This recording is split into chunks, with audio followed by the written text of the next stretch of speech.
And I'm thinking, I didn't think I'd have to tell someone they have to use actual words.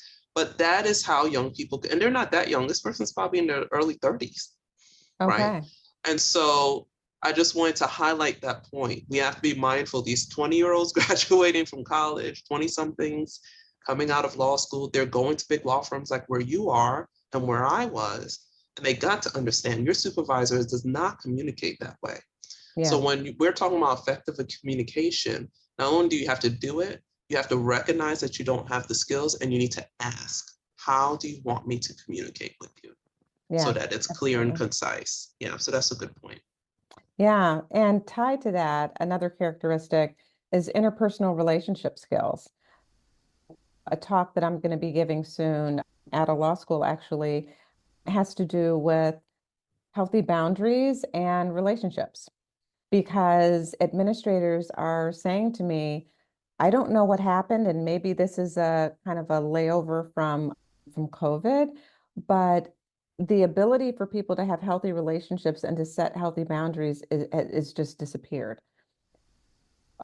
That is when we talk about professionalism and professional integrity, we have to set boundaries. And I always say we don't set boundaries to control other people's behavior. We set boundaries to protect ourselves and to manage our own behavior and to be able to say, this is what's important and to prioritize our time and our availability. So that is another one. Trustworthiness. We talked about adaptability in the sense of being able to communicate and using good judgment. So adaptability is really important for a lawyer and for professionalism. And I do find that with adaptability, that is a characteristic and maybe a skill that I think has not been focused on with the generations coming into law school. I think that there's this, I want to know how to do it. Give me the formula Absolutely. and then I'll be okay. It's give me Yes. something to hold on to. Yeah. And it's getting comfortable with this gray space and having to adapt to different situations. So that's important. The willingness to continue to learn is really a part of, it's also a part of professionalism. We have to not be in the mindset, not be in a fixed mindset of this is the way we do it and I know everything I need to know, but to have a growth mindset. Good time management. That is a key characteristic of professionalism. And it is something that a lot of people just have not really cultivated yet, is good time management skills. And then the one that I think people have, that I work with people when I coach people most on, is the ability to manage the competing priorities of work and personal life. And I think that even people who are very emotionally intelligent and mature in other ways have problems with this.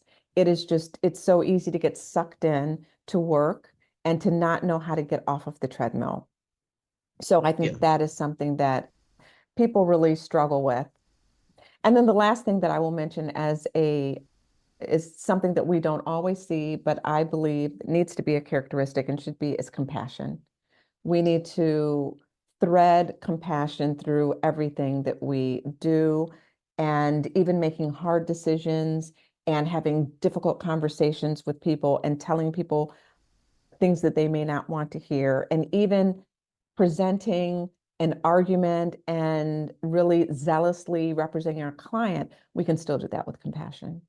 Absolutely. Yeah. I have stories for each one of those things you just said. So I don't want to go too much off because we still have some other things about how we're going to create culture and how we do Yes. outreach. Because we don't want to just talk about what does this look like. We want to show you how to create it. Mhm.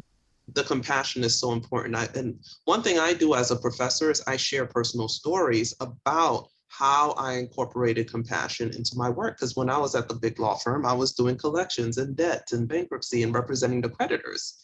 And so I told my students I hated doing that work because a lot of those people were people like my mom. She was a single mom doing the best that she could. She couldn't pay all the bills despite working all the overtime. She had 4 kids. She was suddenly a single mom.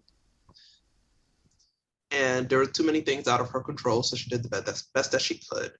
And so I decided that if I was going to do this work, I must do it with compassion. I would not judge the other people. I would speak of them highly. I would always give them the benefit of the doubt and not judge them as some of my colleagues did. They're like, well, they didn't want to be there. They should have paid their bills. And it would make me cringe. And I'm just like, choose your battles. Not everyone's able to pay their bills, but I'm dealing with people who've never had that experience, right? It's not part of their lived experience.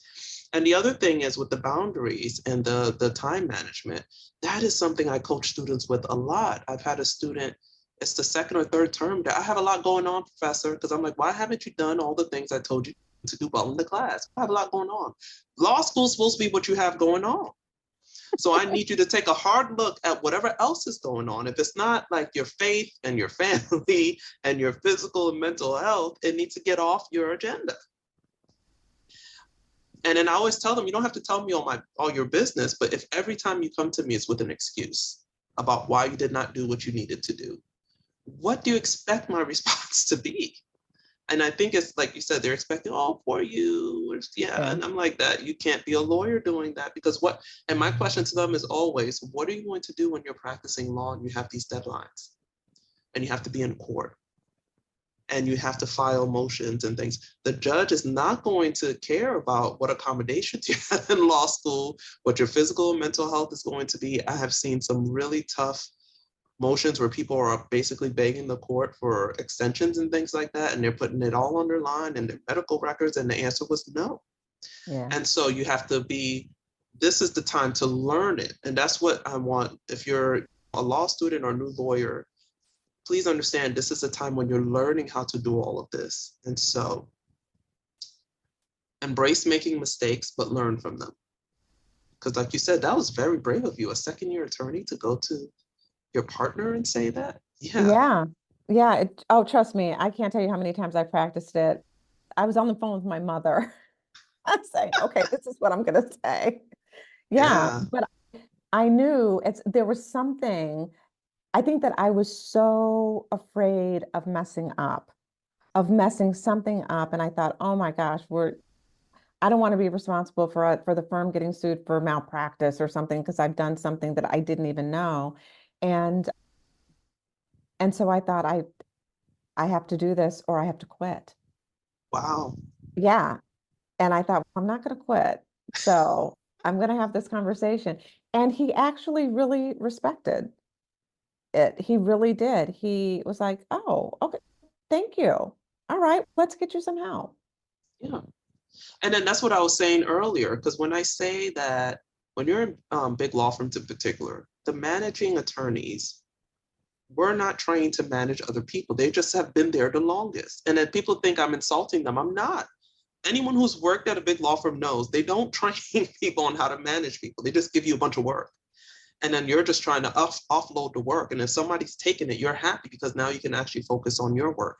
So it's not that I'm saying these people are being mean or purposely trying to sabotage you. Everyone's just so busy that they can't like circle back and actually supervise and manage. And some people are really good at that. And I've had people I've worked with who are great about that. But a lot of times they aren't. And then so you need to be aware when that's happening. And then decide, how am I going to maintain my professional integrity? Because one thing I was always told, and I always tell students, that is your license. I don't care who you work for. I don't care what judge you're in front of, what court you're in. It's your license and you have to maintain it or they will take it away from you. And so what does all this have to do with well-being? What is the connection between professional integrity and lawyer well-being? Yeah, a lot.